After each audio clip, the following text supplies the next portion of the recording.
दोस्तों, अगर आप अपने पैसों पर और ज्यादा पैसा कमाना चाहते हैं, साथ ही साथ अपने पैसों को निवेश करके टैक्स बेनिफिट भी लेना चाहते हैं, तो डाकघर की एफडी स्कीम आपके लिए बेहतर विकल्प साबित हो सकती है।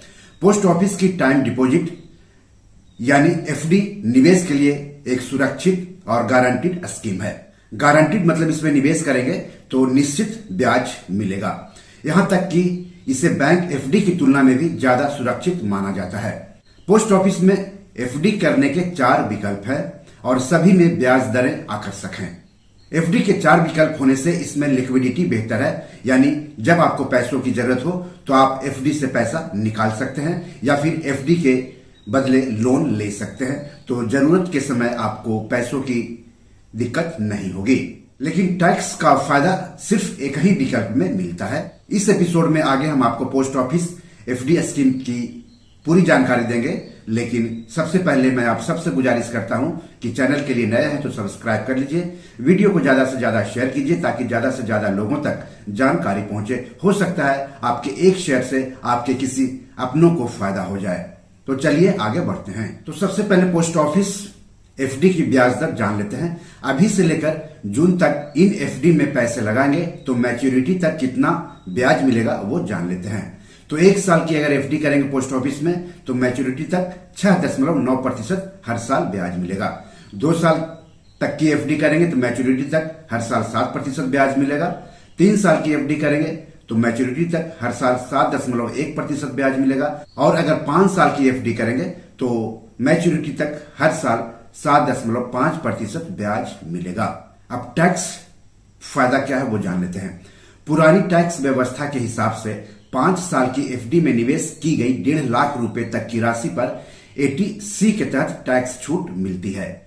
जिस वित्त वर्ष में आप निवेश करेंगे उसी वित्त वर्ष में टैक्स छूट का लाभ ले सकेंगे। लेकिन ब्याज से होने वाली कमाई 40,000 या ज्यादा है तो टीडीएस कटेगा।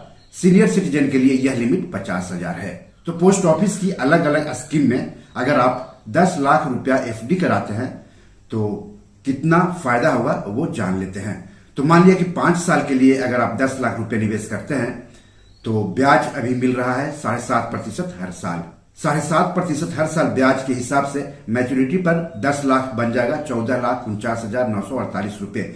इस तरह से ब्याज का फायदा हुआ 4,49,948 रुपए। अगर 3 साल के लिए 10 लाख रुपया एफडी करते हैं पोस्ट ऑफिस में तो अभी जो ब्याज है वह है 7.1% हर साल।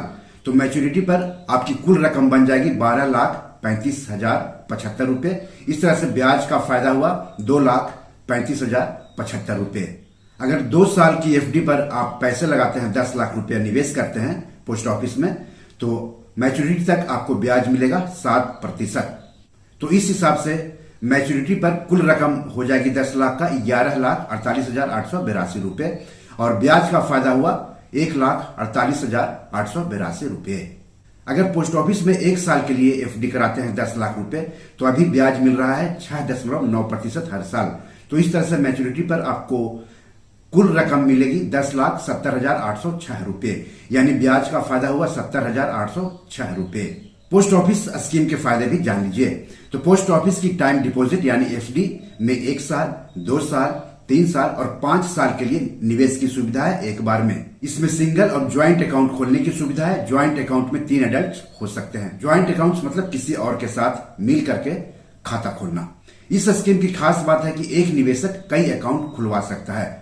कम से कम 1,000 रुपए जमा करने पर किसी भी पोस्ट ऑफिस में अकाउंट खुल जाता है। अधिकतम जमा की लिमिट नहीं है, मतलब जितनी मर्जी हो उतना आप निवेश कर सकते हैं पोस्ट ऑफिस एफडी में। इस स्कीम में 5 साल के लिए किए गए निवेश पर टैक्स छूट का लाभ मिलता है पुरानी टैक्स व्यवस्था के हिसाब से। अकाउंट को सिक्योरिटी के रूप में रखकर आप इसके बदले लोन भी ले सकते हैं। गवर्नमेंट डिपॉजिट होने की वजह से रिस्क नहीं रहता है और एक पोस्ट ऑफिस से दूसरे पोस्ट ऑफिस में खाता ट्रांसफर आप कर सकते हैं आसानी से। कुछ लोग जानना चाहते होंगे कि बैंक एफडी के मुकाबले पोस्ट ऑफिस एफडी कितनी सुरक्षित है।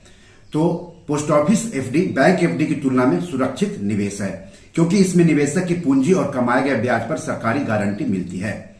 वहीं बैंक एफडी में आपको deposit insurance and credit guarantee corporation या DICGC के नियमों के हिसाब से पूंजी और ब्याज पर अधिकतम 5 लाख रुपए तक की रकम पर ही सुरक्षा मिलती है। तो सुरक्षा के लिहाज से बैंक एफडी के मुकाबले पोस्ट ऑफिस एफडी बेहतर स्कीम है।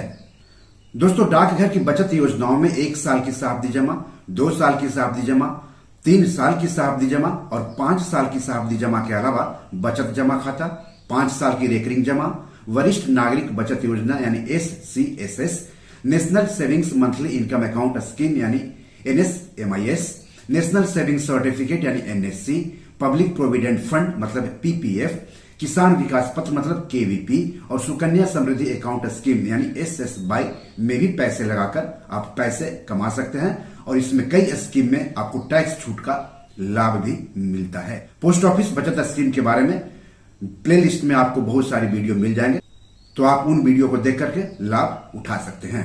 बी योर मनी मैनेजर में आज इतना ही। एपिसोड कैसा लगा जरूर लिखिएगा। इस एपिसोड या पैसों से जुड़े कोई सवाल हो तो जरूर पूछिएगा।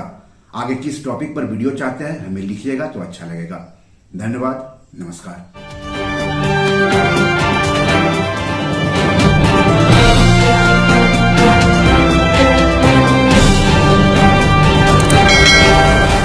दोस्तों, ये मेरी 7 किताब है जो कि amazon.com पर पब्लिश है। आप इसे डाउनलोड करके पढ़ सकते हैं। इन किताबों के लिंक्स इस वीडियो के डिस्क्रिप्शन में दिए हुए हैं। इन 7 किताबों में से 5 किताब मनी मैनेजमेंट पर है, यानी पैसा निवेश करके अधिक पैसा कैसे कमाएं पर आधारित है।